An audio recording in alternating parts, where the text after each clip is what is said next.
Hey everyone, it's Jasiu with 110 Fitness, and in this video I'm going to give you my personal recommendations for my do's and don'ts about getting into fitness and working out and getting into a healthy lifestyle. So this video is basically just for beginners. If you've been in it for a while, this may be beneficial to you, but at this first list I'm going to give you my do's and what I recommend that you should do or what I feel is best.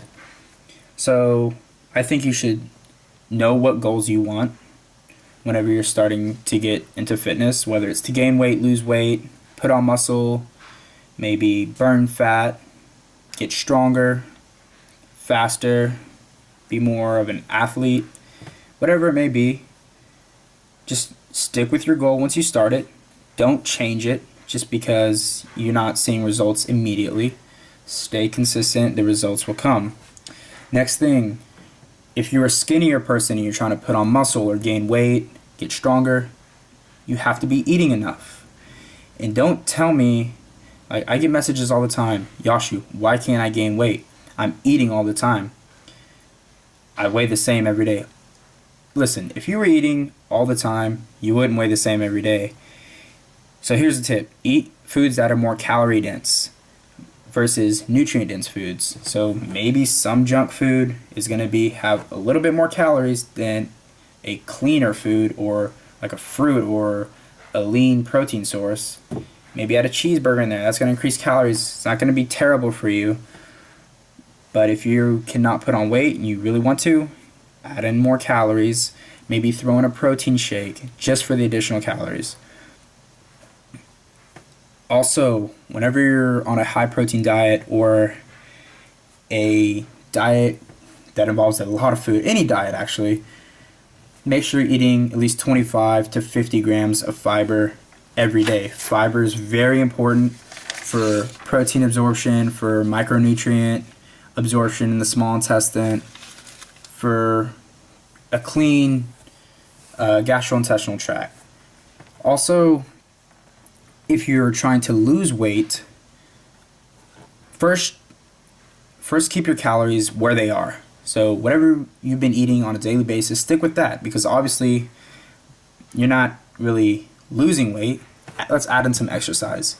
And after a few months, if you're only losing maybe a pound a month, maybe increase the frequency of your exercise. If you've only working out 3 times a week, increase it to 5.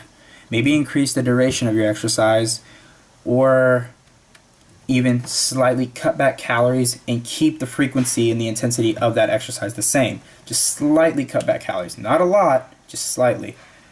Next, whenever you're weighing yourself to track your progress or weight loss, weight gain, whatever it may be, make sure you're weighing in at the same time of the day, whether it's morning, right when you wake up, when you get to the gym, or right before bed, whatever it is, make sure that weigh-in is consistent.